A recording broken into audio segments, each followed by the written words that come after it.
Thank you. Gentleman's time has expired. The gentleman from North Carolina, Mr. McHenry, is recognized.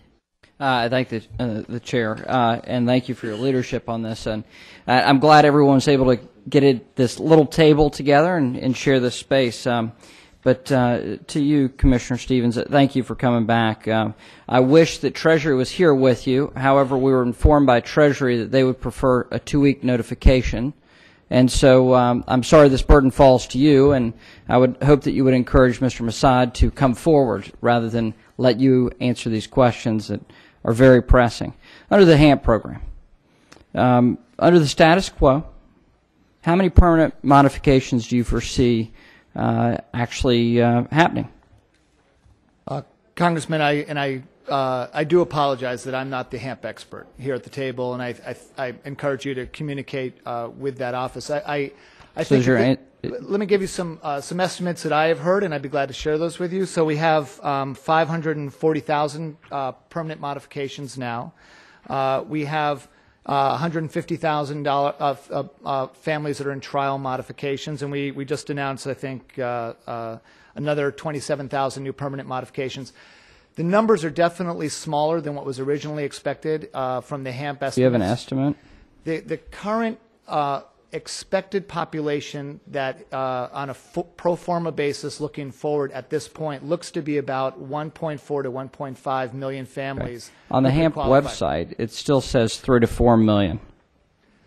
And again, I can't answer for the HAMP website. I apologize. That's managed by a different department. And sure, okay. But in your discussions in administration, you think 1.4 is okay. Now, how many permanent modifications do you foresee?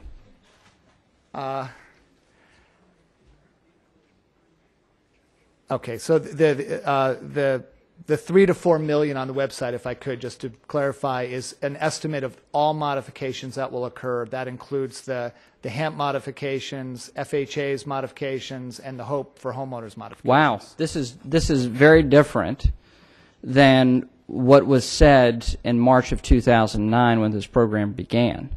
Mr. Borofsky, is the 3 to 4 million under the HAMP program, was that the original goal set forward, if you recall? 3 to 4 million was what was originally intended and announced as the number of sustained permanent mortgage modifications that would come under that program, that would be funded by HAMP, provided by HAMP, and even Secretary Geithner now acknowledges that we're going to come absolutely nowhere close to that number. Okay. What do you foresee being in a sustainable modification, basically what is also termed a permanent modification?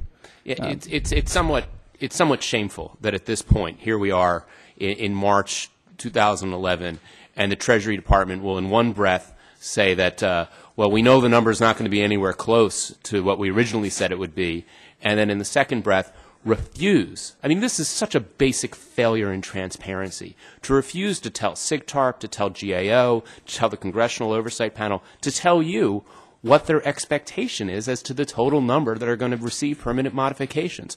All we have is an estimate, the best estimate from the Congressional Oversight Panel, of 700,000 to 800,000, and Treasury in a submission to Congress saying, well, you know, maybe that number's right, or maybe it's going to be double that number. And that is the exact opposite of transparency. It evades accountability, and it's trying to cover up a program that is clearly a failure. Failure. Failure. Okay. Mr. Stevens, do you contend that that's accurate or inaccurate? Again, I'm just going to, Congressman, I think it's an important question. I understand the debate.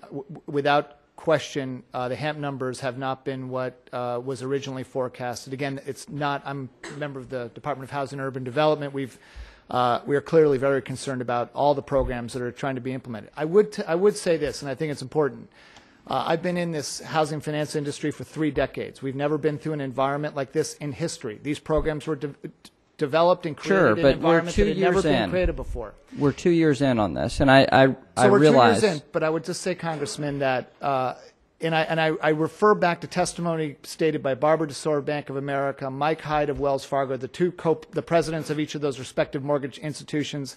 They would have no modification in their testimony that this program was the blueprint for it. So while the numbers are low, the blueprint for it. So have they done more or less in terms of permanent modifications than HAMP? More or less? They've done more. More.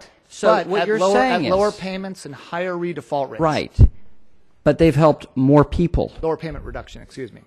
They've helped more people? Is that where you're testifying to? I hope Because they, that's a number that I have as well. I would be hopeful that they help vastly more people, considering it's the servicers and originators in this country that originated the products that ultimately went in default. And if they can do it without taxpayer support, that would be all the better. What we get down to is this is about people and the harm that HAMP is giving, the harm that HAMP is doing to people. And it's their government with their tax dollars doing active harm based on the analysis we've had by stringing people out, putting them more upside down their payment, taking every bit of savings that they can get out of these people, and still taking their homes. Gentleman's time has expired. The gentleman from California, Mr. Miller. Oh, I'm